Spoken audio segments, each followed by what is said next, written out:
Hi friends, அஸ்ஸலாமு அலைக்கும். Welcome to Raifa kitchen. நம்ம இன்றைக்கி பார்க்க போகிறது ஒரு அருமையான ஸ்நாக் ரெசிபி தாங்க.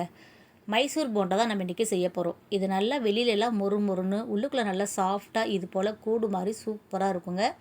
ரொம்ப ஒரு அருமையான ரெசிபி. ஆனால் செய்கிறது ரொம்ப ரொம்ப சுலபங்க. வீட்டில் இருக்கிற பொருட்களை வச்சு நம்ம சுலபமான முறையில் செஞ்சிடலாம்.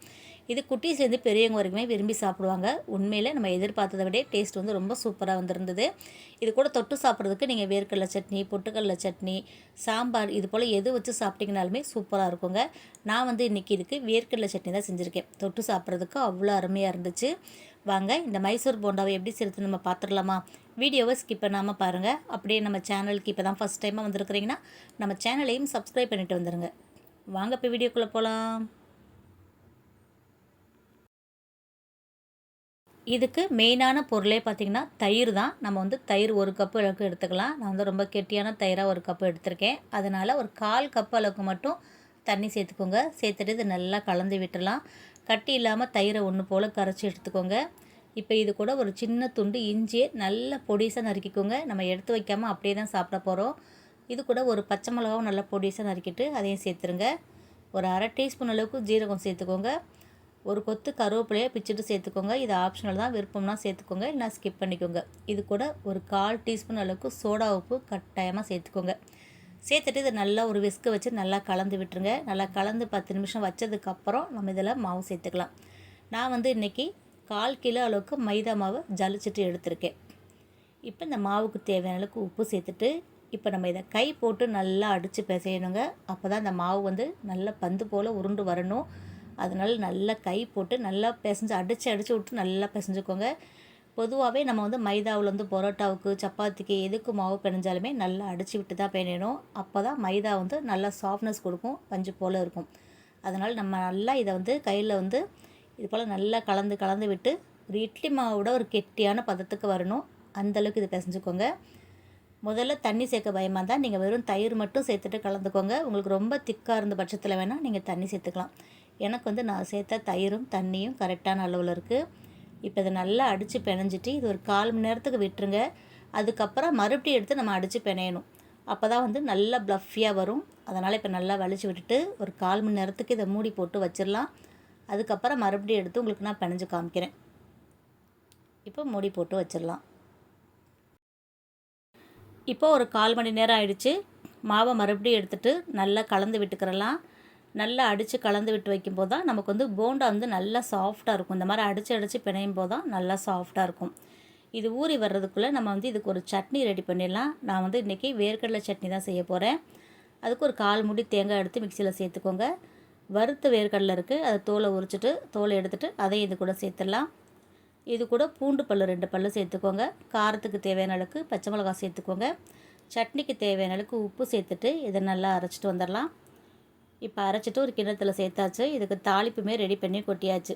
நான் வந்து இன்றைக்கி தேங்காய் பச்சை மிளகாலாம் வதக்காமலே நான் பொட்டுக்கடலை சட்னி எப்படி அரைப்போமோ அதே மாதிரி இந்த வேர்க்கடலை சட்னி அரைச்சிருக்கேன். சாப்பிட்றதுக்கு சூப்பராக இருந்துச்சு.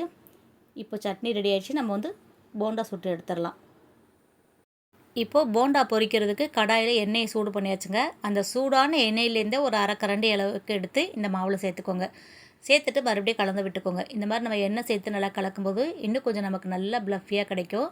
இப்போ நம்ம போண்டா போடும்போதுமே மாவு வந்து ஒரு தடவை அடித்து விட்டு எடுத்து போட்டிங்கன்னா நல்லா புசு புசுன்னு வரும்.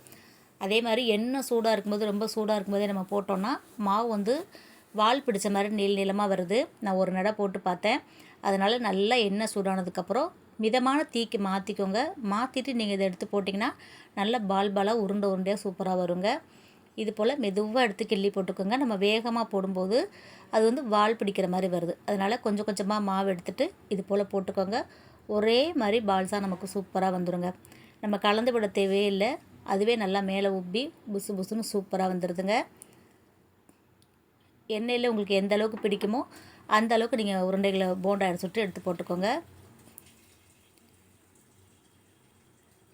இப்போ பாருங்கள், அதுவாகவே எல்லாமே நல்லா திரும்பி வந்துடும். எல்லா பக்கமும் ஒரே மாதிரி பொன்னிறமாக வர அளவுக்கு வேக விட்டுக்கோங்க. அப்போ தான் நல்லா மேலே வந்து மொறுன்னு இருக்கும். நல்லா கலந்து விடுங்க. அரிக்கரண்டியை வச்சு மேலே ஒரு மாதிரி தேய்ச்சி விட்டுட்டே இருந்திங்கன்னா நல்லா உருண்டு வரும். எல்லா பக்கமும் நல்லா கலர் மாதிரி நல்லா பொன்னிறமாக வரணும். அப்போ தான் நல்லா சூப்பராக மொறுன்னு இருக்கும். பாருங்கள், இது போல் எடுத்து விட்டுக்கோங்க.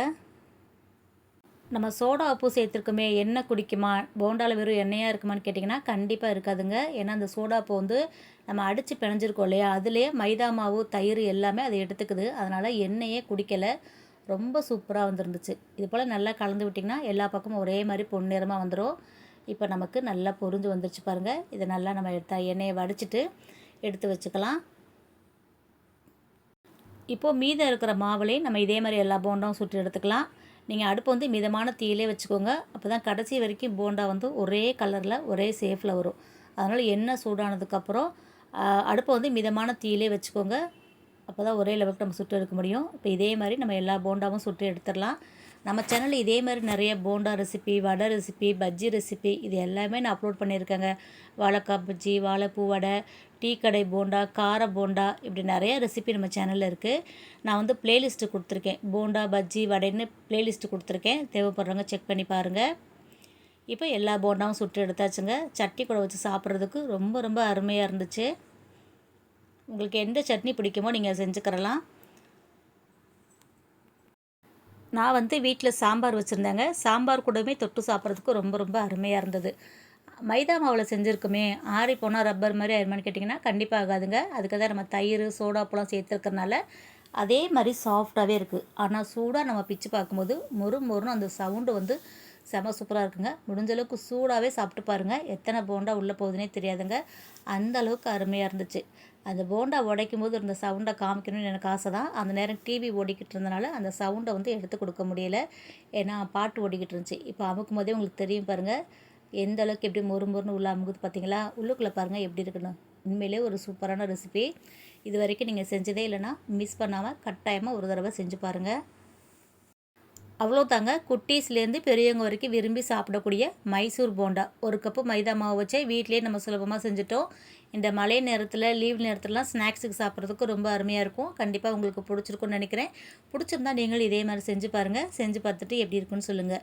வீடியோ பிடிச்சிருந்துச்சுன்னா லைக் பண்ணிவிட்டு நிறையா ஷேர் பண்ணிவிடுங்க.